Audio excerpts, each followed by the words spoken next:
What's good, Bears fans? This is your boy, super producer Joel Holt, and with another edition of the Bears Breeze.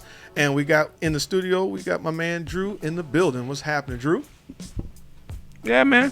Do it. It's Monday. Yeah, Monday, little news day. Yes, indeed. That happened over the weekend. So what we wanted to get into, man, we had a couple topics to talk about. The Bears extended Kyler Gordon to a 3-year contract, as well as the draft is approaching. 10 days away. Yeah, man. So let's go ahead and get into it. Round of applause. Yeah, so we bring up that first topic, man. Kyler Gordon was extended, man. 3 years, $40 million. Shout out to Ryan Poles. You know, this is his first draft pick. That was one of his draft picks with Brisker. His first year in. So one of his guys actually got a contract. Got a second contract. That's a good thing. And it is. He did it early though. Yeah, well, he got it done. I mean, this is a slot guy.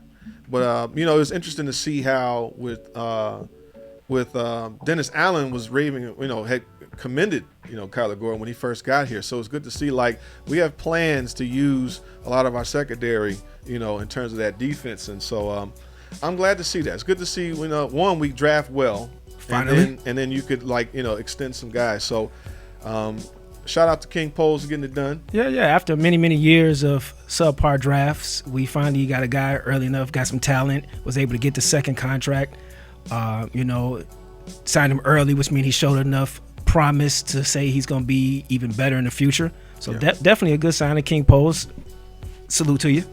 Yeah, I think that definitely would hope that you want to re-sign everybody that you sign. I mean, Valus didn't work out. It's still interesting to see what happens with Jaquan Brisker. Him still having the concussion issues. He's probably going to end up having to play it out, kind of like with Jalen Johnson. Even though Jalen wasn't his draft pick, but he extended Jalen. He extended Komet. He didn't. Well, he let Tevin go. So we're going to start to see this iteration of the Poles picks and see how if they actually make the team. So that would be, is Jaquan, does he get extended? Javon Dexter's I think it's 2 more years next for him. year. Yeah, I think it's next year. So he got this year and potential next year. But yeah, you're right. I think Brisker definitely gets his extension if he remains healthy. So it's probably one of those, if he remain healthy for the next year and a half, then on the second half of next year, he's probably get extended. But this just shows you that Poles will reward you if you are performing on the field at a great level or even a very good level, all pro level, and that you have a little promise for the future. Yeah. I'm just happy to see we've had guys that could stick. It would be nice that you could draft guys and you can draft majority of your team to stick with the team, But to get, that's good. We got Kyler, and I'm happy because when Poles got here, he didn't have any first rounders. He didn't. I mean, he did the Mac trade to get an extra second round pick. Yeah. So it's good that you got a guy that's a contributor to the team. Now, mind you, he's a slot guy. I'd like to see that you can make some real impact. Draft picks, and so that's why this coming up draft it makes. Well, one, you got Caleb. You drafted Darnell Wright. Darnell Wright was his second year, and then and Dexter. He took Darnell Wright and Dexter the next year, in that same draft. So to see these guys actually be contributors to the team and be the foundation of this team, that's really good to hear. And I'm glad that one, hopefully we can get what is he? How old is Kyler Gordon? Kyler Gordon is what? I'm not sure, but as far as his contract though, it's actually still a fairly good contract because he actually measures up contract-wise to the best one in his kind of point is Darius Slay. That's and good. I do see Kyler Gordon having a similar skill set as far as Darius Slay being a top corner and Kyler Gordon potentially being a top corner, and he's getting paid very good money compared to the other cornerbacks in the league. You said what was the numbers on him on the other cornerbacks? So Darius Slay is getting $10 million a year. The other one in his age group is Christian Fulton, Jordan Lewis. They're all around $10 million. So he's in the third tier as far as contract wise. In the middle is DJ Reed. He's $16 million. Then of course Jalen Johnson at 19 is toward the top of the line compared to Derek Stingley, who just signed his contract I believe this offseason. Yeah. That he's got $30 million a year. So for our slot corner getting $10 million and being being very solid. I think it was a great, early signing for Poles. Yeah, because Gordon right now is at this year he's making $4.5 million this year, and so if that number jumps up to about the 10 mil mark. Where does DeAndre Swift? DeAndre is making 9.3 this year coming up. The big boys, you got Komet at $11 million, Drew Dahlman's making $13 million, Jonah Jackson $14 million, Joe Tooney $16 million, Tremaine Edwards $17, Jalen $21, DJ Moore $24, Montez $25. Like you definitely are starting to get up there in that cap.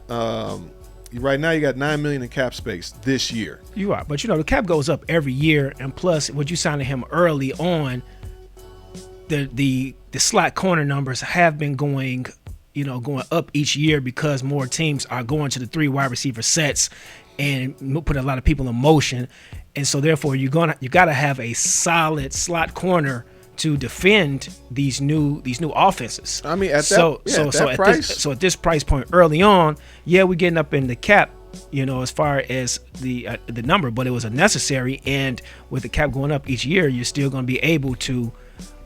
Well, what's interesting is that next year the Bears are projected to have $66 million in cap space next year. Yeah, which is amazing. Yeah, but then you got our new draft picks. There's going to be the draft after this will be the 2022 draft. That's when Wright came out. Well, yeah, you might have to re-sign. So that's where. So you have to pay some big money to the right tackle. You're gonna have to, I think. Well, that's Sweat, where Dexter and Wright will come in. And then I think Sweat has, I think maybe one of his balloon payments, I think is due. He's $25 million next year. DJ Moore goes up to $28 million next year. So that's what I'm saying. So that's where a lot of that's going to crap. Jonah Jackson goes up, but we had $9 million this year. And then, of course, as you end up re-signing some people, because Caleb is at $10 million next year. Yeah, we're gonna have to, use all of this extra cap. DeAndre drops $1 million. He goes down to $8 million next year. Cut time. $9 million this year. If he doesn't show up, cut time. Yeah, he might want those pre-June first cuts. Nah, they're not gonna cut him, but we'll see. See what kind of year he has. But it's just interesting. So who else? Noah Sewell. I think when is his contract up? He's a free. But I think his free agent year is 2027. Yeah, but then I think But then next year we have to figure in our cap, because we have to potentially replace a linebacker or two. Well, Tremaine Edmonds his his free agent year is 2027. So after next year, that's why it might be like the interesting thing. And I guess we can get to the other topic. Matter of fact, we can move to the next topic because the draft is coming up. Ding, ding, ding, ding. Actually, I have that, don't I? Yes, I do. Let's go ahead and move on to this next topic. 10 days away. Are you excited? I am excited, man. Segue into our draft party that we're going to have. Hopefully, everybody comes out and celebrates the parties with us and see what the Bears end up doing. Come out and have a good time and celebrate and put your ideas out there on what the Bears going to do. Yeah, I'm hearing people want to come and debate with us. Yes, please do. Come on and debate. It's big fun. Come out, debate. Bring the wife or the girlfriend out, and it's my wives there. Just not a bunch of guys talking sports. There's gonna be some entertainment there. It's gonna be a good time. Jokers get their liquid courage and get out there. I want to debate you. You guys don't know what you're talking about. Well, like I said, that's your opportunity to come out and do that. But it's 10 days away, and I'm excited. So many lies. With the draft approaching, what would you like to see coming out? Now, we've heard some rumors coming out there, like the other day, do the Steelers make a package deal and send T.J. Watt and their 21st pick and move up, and do we move with the Bears? Is that enticing to you? You think something like that would be cool? It does. It's enticing to me because even on a down, injury-riddled season that TJ had, he's only 31. He is looking for a new contract for a couple years. I don't think you're going to get a Hall of Fame player at 10 in this particular draft. Other year drafts might be a little bit different, but I think in this particular year's draft, to get a TJ Watt for 3 years of his caliber for the number 10 pick, and we still get to keep Pittsburgh's pick. Yeah. I like it. I'll take that. It's not a great deal, but it is a very good deal if all of the people that we want are gone by the time our pick comes. So you want to drop to 21. So who would you take at 21? Ooh, that's a good choice. I think I'm going to go with, I think Omarion Hampton probably would be available around that pick because, Johnson wants a running back. You can see that he does want to. He wants to establish the running game. He wants to establish the running game, and with the line being solidified, I think that's a prime spot for like a Marion Hampton type of guy. Maybe Kelvin Banks. I think he might drop to the 20s. He's been kind of floating in between the 10 and 20s. So I'm looking at that as a potential. But I'm using that as only. I would only go that route if everybody's gone. If Genty is going to the Raiders like everybody anticipates. If the Tyler Warren, the tight end, is gone before us. That would be my backup plan. Yeah. So I definitely would be interested in that. But as far as what I'm looking at, I think the Bears are going to make a solid pick. I believe. I think they're not going to be the Bears that we grew up watching, or even the Bears in the 70s or 60s. I think they're going to be solid in their decision. I think they got a good brain trust of scouts now compared to in previous years where we're going to make a good pick. So what I think is that I was telling Pat and Jordan on the breeze in the chat, I think they're kind of taking this first round pick as a luxury pick because I think that they've addressed a lot of the team short-term wise with the line being fixed or improved. I think this year is one of these odd years where we don't know what the heck these guys are doing because they're all over the place. 1 minute, we've been so focused on the line so much where now it's like, well, okay, we don't necessarily need Will Campbell, or the idea is that the level of the board of Will Campbell to Wyatt Milliam is kind of close. So you might need to take the best impact player you can get.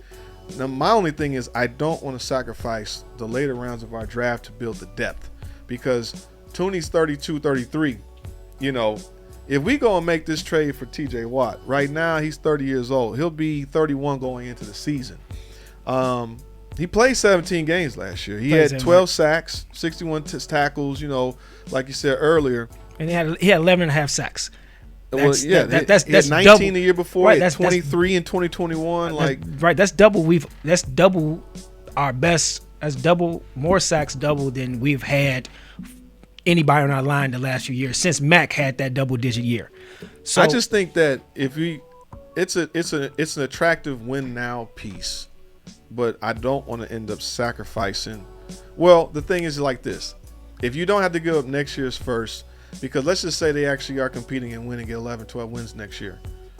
They can now afford to draft for depth with the upcoming draft. They gave away next year's, I think it's next year's 4th round pick. Right. So we wouldn't be giving up our first, second, third, 5th, and 6th. Right. And so you're looking at this trade, if it's a potential trade to even be made, depends on Pittsburgh, but you don't give up your first round. You get a lesser first round and you get an impact player. Or you make that trade, but you pick up another 3rd rounder. Or even a 2nd rounder, because I don't know if Pittsburgh's gonna sweeten that deal. You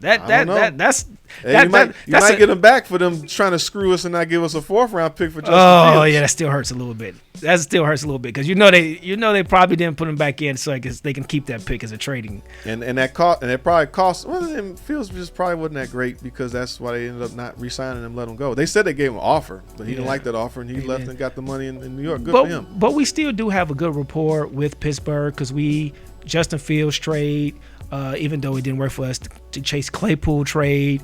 And I think a few years ago we did have another trade with Pittsburgh. I can't remember. I think it was maybe like 5 or 6 years ago we had another trade with Pittsburgh. But they are one of our trading partners. We lost James Daniels and he signed. Oh, okay, that's what it was. He just left and signed. Okay, I know we had some interaction with them, but. For the last few years we have had it's been one of our trading partners, so that means the Poles and the Bears do have because they do go back, as far as the ownership of these teams going back long years, so they probably do have a rapport where that could be a trading partner if. Yeah, I mean that's cool. I mean that's just a scenario though. Pittsburgh, if you make the trade, it's high impact in the beginning. Does he last you 3 years? And technically, you could approach building a team that way because they say the average life of a player is like 3 years anyways. The average good one. He is special, but he's more special. He's I'm Hall not of Famer. putting him Myles Garrett special. No. That's why you don't give him the $100 million contract. He's a 3-year. He's a 3-year guy. Right. So 3 years at 10 sacks a person. You know how much better he will make Deo and Sweat. He will make our defensive line so formidable because now you come in and Deo, right? Rotation of the team or the defensive line would be phenomenal. So he's phenomenal. He's making $21 million now. And he made 21 last year and 20 the other year. So like, and he's looking at about $30 million. He's looking at about $30 million, maybe 35. He's probably like 25 to 27 at 32 years old, 31. That the $112 million contract. You just give him a extension, right? But he got a 4-year, $112 million contract, so he's not going to get another one of those. He's going to get a nice cap number, like $25 million, $27 million, similar to like just above what Montez Sweat is getting. So I think if you got $66 million coming up next year, you take this player, and now what's the cap? About 200. I forget what's the cap on the average year. My thought process was similar to that. Is you don't give him a long extension because then that gets you into a lot of that dead money where his career is going on the other side. He's not gonna get that. Right. You give him. You never know. People will pay for him. Pass rusher. No, I think pass rushers are paying premium. No, they are premium. He's going to get a lot of upfront money. Exactly. So he's going to get a $27 million kind of contract at 31. $30 million signing bonus, and then he's going to cap out. The last 2 years probably be voidable. He's probably going to get another 4-year extension with the last year voidable and a lot of front money. Yeah, but that's if they want to make that. First of all, that means they have to want Shedeur Sanders because that's what this is all about in the draft. I know, but the reason why I say this is potential for the Bears on draft day is because we, Poles and Warren have said we're in win now. So they are doing the win now, but they're not mortgaging the future. So therefore, this falls into the win now because it shores up the defense and make us very formidable against Philly and their offense. And we still get to draft in the first round. We're not giving away our first round, so we still get to add significant talent in the 20s. And still, build for the future. But that's just one possibility of the Lions and the Lions season this year. Lions season, I think if you look at the mock draft right now, at where it stands, they have Omari and based off Tankathon. They have shout out to Tankathon. They have Omari and Hampton going 20. That's what I say. We would have 21. But that is true. Shedeur going 9. It doesn't line up. I think if they make a move, it is potential. It is going to be a draft day trade for that. I'm fine. I don't know where they're going to go with this. I mean, I understand that they want to run it back because they want to establish a running game. I've been saying for years we have to establish a running game. And establishing a running game doesn't mean we don't have a passing game. You just have to offset so that our quarterback isn't always back there throwing the ball 50, 60 times. You need a balance. So I'm fine if we end up taking Genty, cool. If they want to take Omari and Hampton because they make a move and move down, I'm fine with that too. Tyler Warren. Luxury.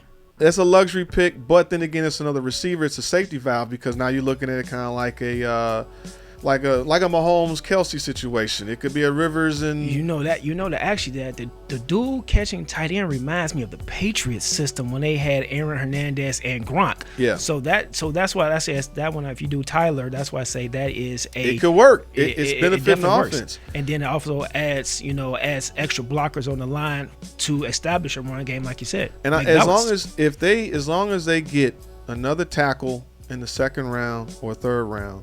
And shore up the later rounds, I'd like to see that. Well, that's the other thing I wanted to get to too. With Jaquan having concussion issues, I would not be surprised if they actually look at a second a safety, or people would we might need to look at a linebacker because if Tremaine Edmonds, he's coming up after next year. I do, but I think those are more depth pieces. I think those are your day 2, day 3. You could get stud. Look, Lance Briggs was a late round draft. Yeah, pick. No, not saying that at all. Not saying that at all. But I thought I was based upon my conversation of what I wanted of the trade back for the first round. But definitely, those are some of the needs that we need to establish for the later rounds. Is definitely replacements for Brisker potentially because of his health. Yeah. And then, of course, we need a linebacker because we did lose one in free agency. Sanborn is gone. And, Edwards is getting up there. No, Edwards is solid. Not Edwards. Edmonds. I'm sorry, Edmonds. Well, no, Edmonds he's underperformed his contract. Exactly. So we need to replace him potentially. Yeah. Well, we don't know. We don't know is my point, because with this new defense, he might go back to being the stud he was in Buffalo, or if he's not, we don't have any. We might have to take the depth and get a linebacker in the later rounds. I just don't want us to gut to the point where what picks do we even have? Well, why would you consider it be? Why would you consider it being gutting? What I'm saying is we don't. All we have right now is what? Sanborn. No, Sanborn's gone. Sorry. I'm saying we have Edmonds and Edwards as our starters, as our two linebackers. Right. We're going to need some extra depth eventually, so you're going to have to pick that up either. What is Allen running? Because he's ran multiple different. I think they're still sticking with a 4-2 nickel, but they're going to go more man and let the D line get after. They're going to be more aggressive. So we're not doing this bend don't break stuff. So that means we're going to need more D linemen, and we're going to blitzing linebackers. Well, if I say we're going to need a linebacker that's acting this coverage and more downhill. Yeah. So the secondary. So you're going to have these dang corners over here covering like crazy. So Jalen Johnson gets to roam with the best receiver. You got Tyreek out there, and then we got Kyle Gordon. But my memory serves me, Edmonds did a lot of downhill in Buffalo too. So I'm saying he might get back to where he was in Buffalo. So that might work. That might work where he would show his natural skill set. They wanted him to be more of the Urlacher hybrid. The coverage guy, the hybrid speed guy. Yeah, so he might get back to his form, but with a rotation of a D-line, like if you add a TJ Watt, or if you somehow move up to get Abdul Carter, you just don't want to mortgage everything to move up that high. But I don't know if you're going to get that. Like, it'll be interesting to see who they get. And I think they were trumpeting Mike Green. Mike Green was a good solid pick, but that's why I wasn't never a fan of trading up. Like, everybody wanted to trade up for Genty. They want to trade up for Abdul. They want to trade up for Will Campbell. And I'm like, trading up to me in this particular draft, not all the time, but this particular draft, it was the talent there was only for the first two picks, in my opinion. We don't need a quarterback, so we wouldn't be going after number one. Yeah. So the highest we would go was 2, and even though Abdul Carter is great, the amount of draft capital we would have to put up, to me, would be way too much. Yeah, I think like the thing is, again, the big board. How's everybody stack up? Mike Green, the knock on him is that he's got 2 like sexual assault situations. It's like he's got personnel issue. He got personnel issue. Yeah, like, and now he had 17 sacks last year, right, with 52 tackles. The year before that was 3.5. He played 10 games. He played 12 games last year. He played 10 games the other year. I would be curious to know, how did where was that jump? Were you being used more? Were you more featured more? Were you injured? What have you? To see what's going on. But things a mixture of people leaving and then you becoming having your glaring role. You the focus point.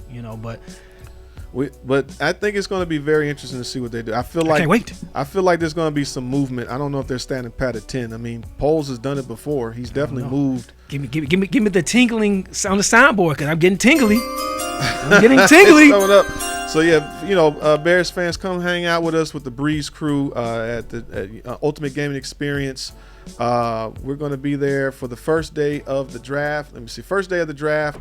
6 p.m. We're going to have there will be some drinks. We're going to give away some merch. We have a TV giveaway, 65-inch TV giveaway. So come out with the Breeze crew. Come celebrate and see what the Bears do in the draft on the first day. And we'll see you guys soon. But with that being said, we're going to close out on behalf of my guy Drew, super producer Joel Holt. Thanks for stopping by the Bears Breeze. Catch you guys on the next episode. Take care.